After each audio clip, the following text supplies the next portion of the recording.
All lovers are virgins. ఎందుకంటే love అనేది నిరంతరం పారే నది లాంటిది.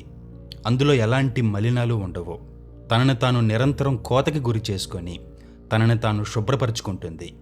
తనతో పాటి మట్టిని మలినాలని తీసుకెళ్తుంది.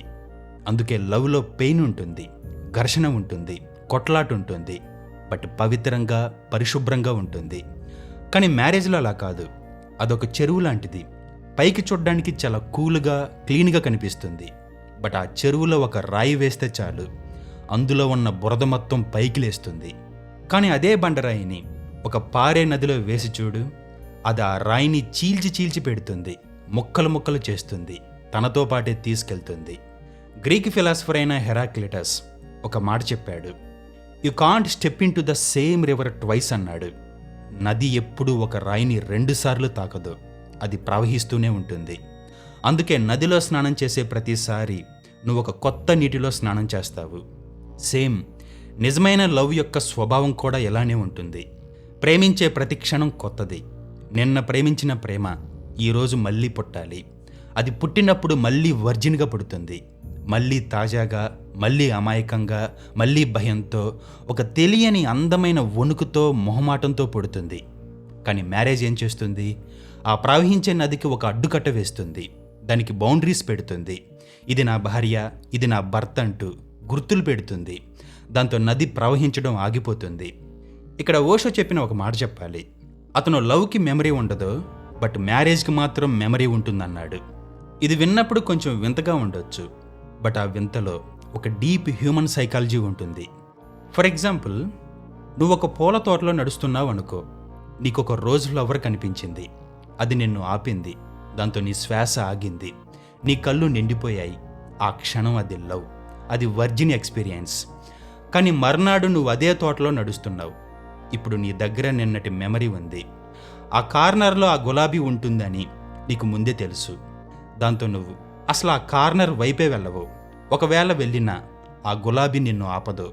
ఒకవేళ ఆ ఫ్లవర్ని నువ్వు చూసినా అది నిన్ను సర్ప్రైజ్ చేయదు. నీ శ్వాస ఆగదు, నీ కళ్ళు నిండిపోవు. ఎందుకంటే మెమరీ అనేది ఎక్స్పీరియన్స్ని చంపేస్తుంది. ఎగ్జాక్ట్గా మ్యారేజ్ ఇదే చేస్తుంది. నా వైఫ్ ఇలా ఉంటుంది, నా హస్బెండ్ ఇలా ఉంటాడు, ఇలా బిహేవ్ చేస్తాడు అని మీకు ముందే తెలిసిపోతుంది. ఆ నోయింగ్ అనేది ఒక బ్లాంకెట్ లాంటిది. దాన్ని కప్పుకున్న తర్వాత లివింగ్ పర్సన్ కనిపించదు, ఒక ఫెమిలియర్ ఇమేజ్ మాత్రమే కనిపిస్తుంది. దాంతో నీ పార్ట్నర్ని నీ పక్కనే పెట్టుకొని నీ దుప్పటిపై అమీబా వేస్తావు. ఎందుకంటే అప్పటికే నువ్వు కాలి బూడిదయ్యావు. నీలో ఉన్న ఫైర్ చచ్చిపోయింది. బికాజ్ లవ్ అనేది ఫైర్ లాంటిది. దాన్ని తాకితే కాలుతుంది, అది నిన్ను మార్చేస్తుంది. నీ పాత స్కిన్ కాలిపోతుంది. కుబుసం విడిచిన పాము మాదిరి కొత్తగా జన్మిస్తావు. సో లవ్లో పెయిన్ ఉంటుంది, బట్ ఆ పెయిన్ అనేది ట్రాన్స్ఫర్మేషన్ యొక్క చిహ్నం. నువ్వు ఇంకా కాలుతున్నావు అంటే అర్థం నువ్వు ఇంకా బ్రతికే ఉన్నావు అని అర్థం. కానీ మ్యారేజ్ అనేది ఆ ఫైర్ తాలూకు యాష్. అది చల్లగా ఉంటుంది, సేఫ్గా ఉంటుంది, దాన్ని తాకినా కాలదు. బట్ అందులో వెచ్చదనం లేదు, అది నిన్ను నిలువునా కాల్చదు. సో కుబుసం విడవలేని పాము ఏమవుతుంది? చచ్చి శవమవుతుంది. మ్యారేజ్ ఒక స్థిరమైన చీకటి గది లాంటిది. కంఫర్ట్గా ఉంటుంది, కానీ రూమ్లో జీవం ఉండదు. ఎందుకంటే మనుషుని ఫైర్ని భరించలేక యాష్ని ఎంచుకుంటారు. ఇక్కడ కామెడీ ఏంటో తెలుసా? అదే మనుషులు మా ఇద్దరి మధ్య స్పార్క్ పోయిందని కంప్లైంట్ చేస్తారు. నిజానికి స్పార్క్ ఎక్కడికి పోదు, అది ఎప్పుడు మీలోనే ఉంటుంది. బట్ మీరు మీ సెక్యూరిటీ కోసం మీలో ఉన్న స్పార్క్ని మీరే ఆర్పేస్తారు. ఎందుకంటే ఇక్కడ స్పార్క్ మీన్స్ ఫైర్. ఆ ఫైర్ మిమ్మల్ని నిరంతరం కాలుస్తుంది, బట్ మీరు కాలిపోవడానికి సిద్ధంగా లేరు. ఇక్కడ స్పార్క్ మీన్స్ ఒక గులాబీ పూల తోట, బట్ మీరు ఆ తోటని ఒక పువ్వు రూపంలో ఇంటికి తెచ్చుకొని దాన్ని కుండీలో ఉంచి నిరంతరం నీళ్లు పోసి పోసి చంపుతారు. అండ్ ఇక్కడ స్పార్క్ మీన్స్ రివర్. అది నిరంతరం ముందుకు కదులుతుంది. దానికి అడ్డొచ్చిన దాన్ని కోసుకుంటూ గాయపడుతూ వెళ్తుంది. బట్ మీరు ఆ కోతకి, ఆ పెయిన్కి సిద్ధంగా లేరు.